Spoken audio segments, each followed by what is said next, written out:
Hello everyone, welcome back to our weekly analysis video, जहां पर हम आने वाले वीक में मार्केट किस तरीके से रिएक्ट कर सकती है, निफ्टी का क्या लेवल रह सकता है, ये सारी बातें समझने की कोशिश करते हैं। आगे बढ़ने से पहले अगर आप इस चैनल पर नए हैं तो प्लीज़ मेक श्योर कि डू सब्सक्राइब सो दैट आपको इस तरीके की और भी वीडियोस मिल सके।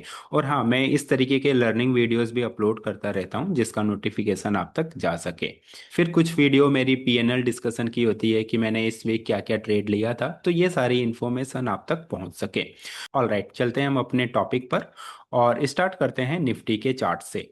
देखो, अगर आपको ना डेली कैंडल देखकर चीजें नहीं समझ में आ रही है या फिर कुछ कंफ्यूजन क्रिएट हो रहा है, तो हम थोड़ा सा वीकली कैंडल पर एनालिसिस करते हैं। वीकली कैंडल पर आएंगे ना तो आपको चीजें क्लियर हो जाएंगी कि यहाँ पर एक सपोर्ट एरिया है, राइट। और सपोर्ट एरिया से हमें जो लास्ट वीक में कैंडल देखने को मिली, ये कौन सा कैंडल है? बुलिस मोरोबुजो। यहाँ पर आप देख सकते हो ना, तो यहाँ पर कोई लोअर वीक है और ना ही यहाँ पर कोई अपर वीक है।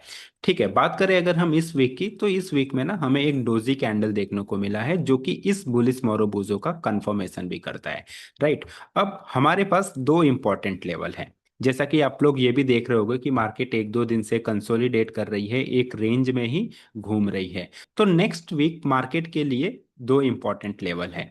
एक तो हमारा 24,200 का लेवल, अगर मैं यहाँ पर लिखना चाहूँ तो 24,200 का लेवल, और दूसरा कौन सा है हमारा? 23,800 का लेवल। ठीक। इस 400 पॉइंट के बीच में जब तक मार्केट रहेगा, हम एक क्लियर ट्रेड नहीं बना सकते, हम एक क्लियरली पोजिशनल ट्रेड नहीं बना सकते। ठीक है।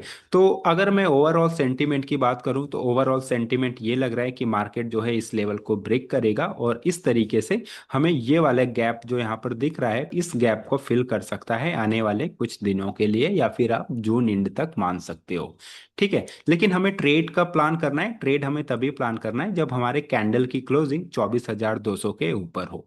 वहीं पर अगर मार्केट इस लोअर वाले लाइन को ब्रेक करता है, यानी कि 23,800 को ब्रेक करता है, तो हम मार्केट को 23,500 के लेवल तक देख सकते हैं, राइट। लेकिन ये जो अभी हमारा करंट जोन बन रहा है, 24,200 से 23,800 तक का लेवल, ये एक नो ट्रेडिंग जोन है। ठीक है, आप पोजिशनल ट्रेड इसमें नहीं प्लान कर सकते हो, आप इंट्राडे ट्रेड इसमें प्लान कर सकते हो 15 मिनट के कैंडल को देख के।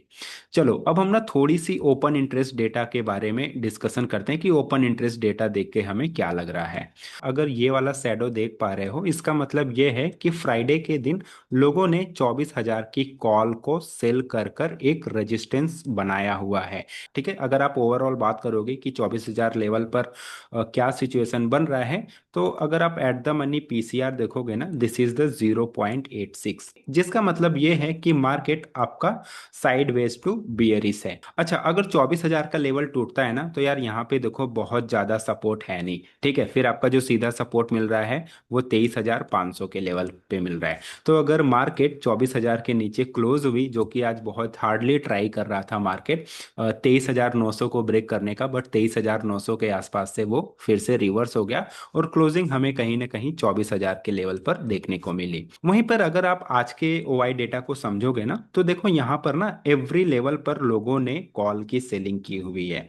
ठीक है, ये जो आपको सैडो दिख रहा है, ये एवरी लेवल पर दिख रहा है कॉल के साइड में, राइट। जबकि अगर आप पुट के साइड में देखोगे, यहाँ पर सैडो नहीं है। यहाँ पर सैडो ना होने का मतलब ये है कि लोगों ने कहीं ना कहीं इन लेवल्स पर कॉल की सेलिंग करके और रेजिस्टेंस को स्ट्रॉन्ग किया हुआ है। वहीं पे अगर हम ओवरऑल पीसीआर की बात करें, तो जैसा कि आप यहाँ पर देख सकते हो, ओवरऑल पीसीआर 0.8 है, जो कि थोड़ा सा नेगेटिव की तरफ बायस्ड है।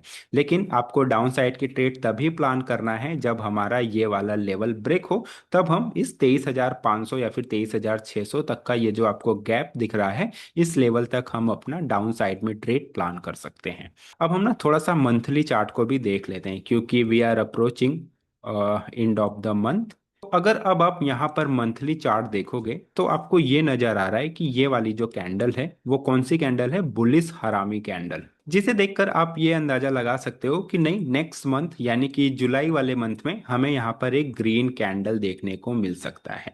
ठीक है, हालांकि यहाँ पर मल्टीपल रेजिस्टेंस है, बट जिस तरीके से ये बुलिश हरामी कैंडल बना, फिर इसके बाद फिर से ये बुलिश हरामी कैंडल बना, हम ये कह सकते हैं कि नहीं, जुलाई मंथ में हमें एक पॉजिटिव यानी कि ग्रीन कैंडल देखने के लिए मिल सकता है। और ठीक इसी लॉजिक पर ना मैंने कुछ ट्रेड भी लिए हुए हैं। अगर मैं आपको अपने जुलाई के पोजीशन दिखाऊं तो आप यहाँ पे क्लियरली देख सकते हो कि मैंने दो ट्रेड प्लान किए हैं, एक 21 जुलाई के लिए और एक 28 जुलाई के लिए, और दोनों ही ट्रेड में मैंने निफ्टी को लॉन्ग किया हुआ है। ऑल राइट, अब हम थोड़ी सी ना बैंक निफ्टी के बारे में देखते हैं। ठीक है, तो अगर आप बैंक निफ्टी को हम डेली कैंडल्स, ठीक है, सबसे पहले हम डेली कैंडल पर एनालिसिस करते हैं। तो देखो, अगर हम करंट वीक की बात करें तो सबसे पहले तो हमें एक रेजिस्टेंस लाइन का ब्रेकआउट देखने को मिला यहाँ पर। एक मिनट में थोड़ा सा कलर चेंज कर लूँ।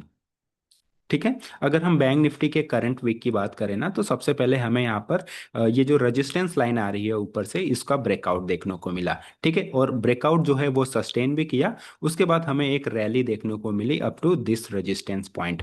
अगर मैं आपको थोड़ा सा चार्ट को जूम इन करके दिखाऊं, तो आप ये जो देख रहे हो, ये जो यहाँ पर बैंक निफ्टी में गैप है, वो गैप कंप्लीटली फिल हो गया है। ठीक, अभी जो हमारा नेक्स्ट रेजिस्टेंस लेवल है वो ये रेड लाइन है।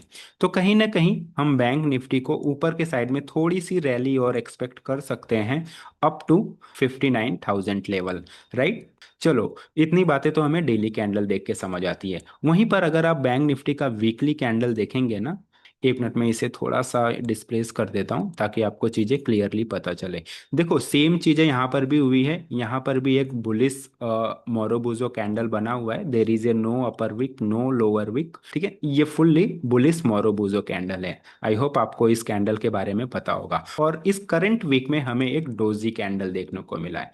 अब देखो यार, जब भी डोजी कैंडल मार्केट में अपीयर होता है वहां पे इनडिसीजन होता है, और उसका हाई और लो पॉइंट हमारे लिए इंपॉर्टेंट लेवल बन जाते हैं। तो अगेन सेम स्टोरी कि अगर बैंक निफ्टी में हमें ऊपर वाला लेवल क्रॉस करता हुआ लगे, अगर बैंक निफ्टी इसके ऊपर क्लोज देती है, देन वी कैन से कि bank Nifty will go up to this level. क्योंकि यार जिस तरीके से ये स्ट्रॉन्ग बुलिश कैंडल बना है ना, इसे हम इग्नोर नहीं कर सकते। Right, there is so much power in this candle.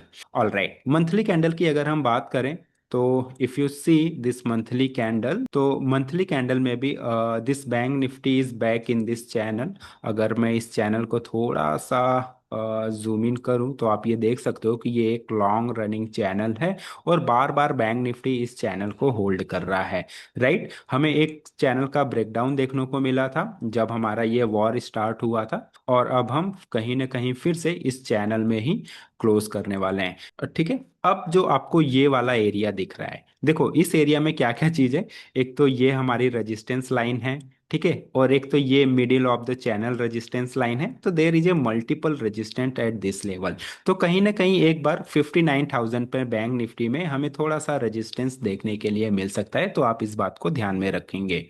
वहीं अगर हम मिड कैप और स्मॉल कैप को देखें तो एवरी स्टॉक लुक्स बुलिश, क्योंकि अगर आप मिड कैप के चार्ट को देखोगे तो it's in all time high level. Right, और सेम स्टोरी स्मॉल कैप के भी साथ है। ठीक है, और स्मॉल कैप में भी हमें कहीं ना कहीं बुलिश सिग्नल देखने को मिल रहा है। देखो, अगर आप स्मॉल कैप के चार्ट को समझोगे ना, तो यहाँ पर एक हमें रैली आई। ठीक है, रैली के बाद हमें एक कंसोलिडेशन फेज मिला। अब ये फिर से कंसोलिडेशन के बाद हमें ब्रेकआउट आया हुआ है। ठीक है, तो कहीं ना कहीं यहाँ पर हमारा कौन सा पैटर्न बन रहा है, फ्लैग एंड पोल। ठीक है, अगर मैं यहाँ पर फ्लैग एंड पोल ड्रॉ करूं, तो इस तरीके से आप फ्लैग एंड पोल यहाँ पर पैटर्न ड्रॉ कर सकते हो, और यहाँ पर क्लियरली देख सकते हो कि यहाँ पर हमें इस पैटर्न का ब्रेकआउट देखने को मिला है। So there is a very high chance, very high chance कि it will go up to this level. ठीक है, वहीं पे अगर आप मंथली कैंडल भी देखोगे तो बॉस मंथली कैंडल भी कितना स्ट्रांग है। देखो, ये ही सेम चीज ना मैं आपको निफ्टी के लिए भी कह रहा हूं। जैसा कि यहाँ पर एक स्ट्रांग कैंडल बना हुआ है, यहाँ पर एक स्ट्रांग ग्रीन कैंडल बना हुआ है, फिर उसके बाद हमें डोजी कैंडल देखने को मिला, और फिर से यहाँ पर एक ग्रीन कैंडल देखने को मिला। तो सेम यही चीज निफ्टी में भी हो सकती है ऑन वीकली टाइम फ्रेम, क्योंकि अगर आप निफ्टी के वीकली टाइम फ्रेम को देखोगे तो आपको सेम चीज आप यहाँ पर भी एक्सपेक्ट कर सकते हो कि यहाँ पर एक स्ट्रांग स्ट्रॉन्ग बुलिश कैंडल बना हुआ है, उसके बाद एक डोजी कैंडल बना हुआ है, और फिर जनरली यहाँ पर एक ग्रीन कैंडल आप इस तरीके से एक्सपेक्ट कर सकते हो। ऑल राइट, आई होप अब आपको मार्केट स्ट्रक्चर समझ में आ गया होगा कि अगले वीक मार्केट किस तरीके से रह सकता है, कौन से हमारे इंपॉर्टेंट लेवल है और कौन से नो ट्रेडिंग जोन है। ठीक है। All right guys, so this is our analysis for next week. अगर आपके कोई भी डाउट हो या फिर कोई भी क्वेरी हो तो आप इस वीडियो के कमेंट में मेंशन कर सकते हैं।